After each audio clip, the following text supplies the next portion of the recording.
I'm certainly glad that you're here. And let me say before I start talking today, thank you. Thank you so much for liking the music and being a part of it, subscribing, and all the great fine messages. I really do appreciate it. You know, recently I've got a lot of different questions asked, or different mail that I have. People wanting to know about me, or advice, and several asking, what advice would you have, Michael, for newcomers to the business? And let me say, what I want to say on this is a lot of people really don't understand the music business. People always ask successful musicians or artists, he say, what was your lucky break? What was your break? Honestly, most people don't know how to answer that question. You hardly ever hear anything like, well, I was playing one night and I got through with a gig. Big fat bald man with a gold watch and smoking a cigar came up with a contract and said, hey, it's your lucky day, Mike, sign here. You know, a lot of times you don't hear that. But listen, that's what everyone and some young artists outside of the music box expect. That's what they see. No one really understands the true music business, the songwriting, publishing, and so forth. A lot of that baffles people. But even more so, listen, the music business baffles the heck out of everyone, including the musicians. But over the course of my career, I've had to learn everything the hard way. That's the truth. What I've done in my life was great, and I learned a lot from a lot of people, even big names in the business, but I want to tell you, nothing works the same way today as it did back then. It just doesn't. Back then, you always relied on the middlemen, A&R executives, the scouts that were sent out to home on you, hoping that they'd find someone and notice them and they would sign them. And that's what you'd always hope for back then. They're going to come out and find me, and I'm going to get a big record deal, send me to the radio stations for airplay, then get big airplay, then off to the music store shelf. Maybe later a big rolling bus down the road to a show. Just so you could owe everyone the kitchen sink in the end of all that. Just how it is, folks. Maybe you'd have enough to feed your family through all of that. You know, folks, record companies back then would sign you to a $300,000, $350,000 deal, and your eyes would perk up, and maybe, just maybe, at the end of all the year and all the playing, you'd have maybe through ticket sales and so forth, maybe 10% of that for your personal use. But nothing works that way anymore. It just doesn't work that way anymore.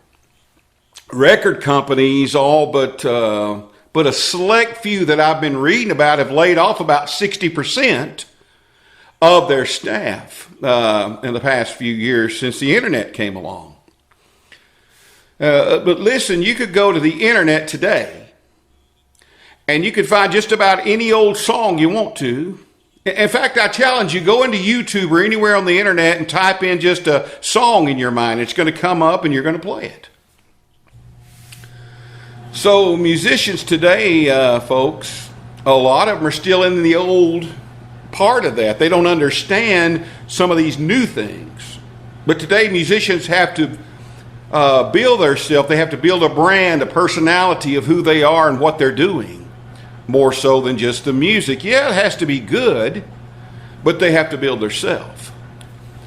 And let me say this, even big musicians today aren't really being signed. There's a few exceptions, but a lot of the big people aren't being signed by RCA Records, Columbia Records. They're being signed, folks, by Coca-Cola, Nike, and according to their following. And this is how a lot of them are being handled today. That's truth. Another question I get is, did you ever make it in the music business, Mike? And I say, well, It really depends on what you mean by making it. As far as music for me, let me just say this to you. Most every dream that I've ever dreamed as a child has come true for me. In that old music world, of course. I got to cut records. I got to sing on TV shows, broadcast over 1 million viewers in Asia. Got to cut records in some of the finest recording studios in the world. Had 2 #1 hits overseas. I got to experience being managed by big name people. Got to know many people in the music business, and we become friends. Won awards for Songwriter of the Year, National Artist of the Year, Song of the Year, presented to me by movie stars and beauty queens. So yes, I wouldn't trade any of that. I would say yes in my own way. My own dreams have come true in that way as others do. Others have their own dreams and their own ways of making it. So that question is just open-ended. Another thing to me that I want to say on this video that's crazy is we all roll in cliques, music cliques. For instance, if you were to go to South Korea or Thailand right now and walk on the street, I did it, walk on the street and ask anybody if they know Garth Brooks or George Strait, they're going to look at you like you're crazy and say, who? Who in the world is that? But folks, in the same coin, I could come to Nashville or to Dallas or any big music city and go on the street and ask anybody if they know who Cho Young Pil is. They'd say, who's that? I bet some of you don't even know who that is. But this guy has probably sold more CDs than Garth Brooks or George Strait combined. Big teen heartthrob in his country. Big. So everything, listen to me, everything depends on the clique or the box that you're in. And it depends on that box or that clique when you're pursuing your dream. What do you want to do? Where do you want to go? What's your hopes? What are your dreams? What are they really? So for every artist, every songwriter, every musician out there that's listening to this tape, my advice would be to just enjoy what you do.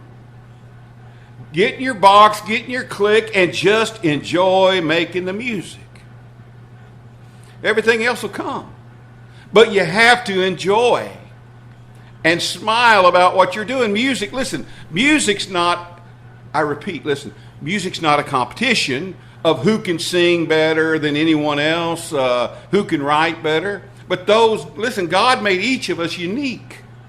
We're unique individuals, all different. We have different fingerprints, different faults, different things, different sounds, different abilities. So enjoy what you do. Have fun with it. Everything else will come your way if you do that. You are who you are, folks. I'll tell you that. Well, hey, that's my video today. I really appreciate you listening to it. Everyone says click and subscribe below or above wherever it is and follow me. Because I want you to hear my new songs and my new music that I write and that I put out and all the content we put out. I really appreciate it. I really do. And I appreciate you. Thank you for listening. I'll see you in the music.